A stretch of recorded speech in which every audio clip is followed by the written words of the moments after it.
अगर ज्ञान ही हमारी सबसे बड़ी शक्ति है तो इसे प्राप्त करने का सही समय क्या है? भगवान श्री कृष्ण ज्ञान की महिमा को समाप्त करते हुए बताते हैं कि ज्ञान को प्राप्त करने के लिए क्या आवश्यक है और ज्ञान न होने पर क्या होता है। आइए जानते हैं कि संशय को त्यागना क्यों जरूरी है। नहीं ज्ञानेन सदृशं पवित्रमिह विद्यते तत्स्वयं योग संसिद्धः कालेनात्मानि विन्दति श्रद्धावान् लभते ज्ञानं तत्परः संयतेन्द्रियः ज्ञानं लब्ध्वा परां शान्तिमचिरेणाधिगच्छति अज्ञश्च श्रद्धानश्च संशयात्मा विनश्यति नायं लोकोऽस्ति न परो न सुखं संशयात्मनः योग संन्यस्तकर्माणं ज्ञान संच्छिन्न संशयम् आत्मवन्तं न कर्माणि निबध्नन्ति धनञ्जय तस्मादज्ञान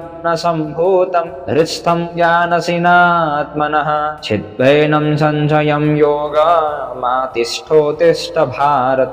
इसका अर्थ होता है इस संसार में ज्ञान के समान पवित्र करने वाला निसंदेह और कुछ भी नहीं है। उस ज्ञान को योग में पूर्णता प्राप्त पुरुष स्वयं ही समय आने पर अपने आप में प्राप्त कर लेता है। श्रद्धा रखने वाला, उसी में लीन रहने वाला और जिसने इंद्रियों को वश में कर लिया है, ऐसा पुरुष ज्ञान को प्राप्त करता है। ज्ञान प्राप्त करते ही वह शीघ्र ही परम शांति को प्राप्त कर लेता है। विवेकहीन, श्रद्धा न रखने वाला और संशयग्रस्त पुरुष नष्ट हो जाता है। संशयी मनुष्य के लिए न यह लोक है, न परलोक और न ही सुखी है। हे धनंजय, जिसने कर्मों को योग द्वारा त्याग दिया है और जिसके सभी संशय ज्ञान द्वारा छिन्न हो गए हैं, ऐसे आत्मज्ञान में स्थित पुरुष को कर्म नहीं बांधता। इसीलिए हे भारत, तुम हृदय में स्थित अज्ञान से उत्पन्न हुए इस संशय को ज्ञान रूपी तलवार से काट कर कर्म योग में स्थित हो जाओ और युद्ध के लिए